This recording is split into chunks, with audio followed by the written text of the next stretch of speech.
નમસ્તે, મારું નામ ખાનસાની એનુસભાઈ છે.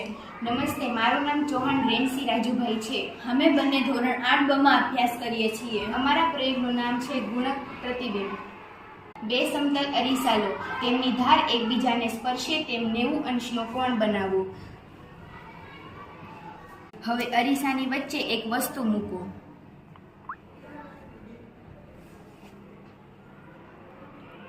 હવે તમને વસ્તુના કેટલા પ્રતિબિંબ જોવા મળે છે? 4 પ્રતિબિંબ જોવા મળે છે.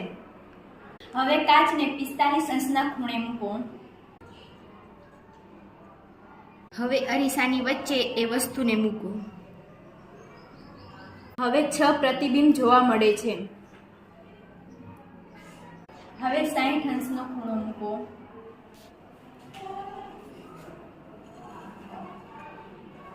હવે વસ્તુને મૂકો અને જુઓ કેટલા પ્રતિબિંબ જોવા મળે.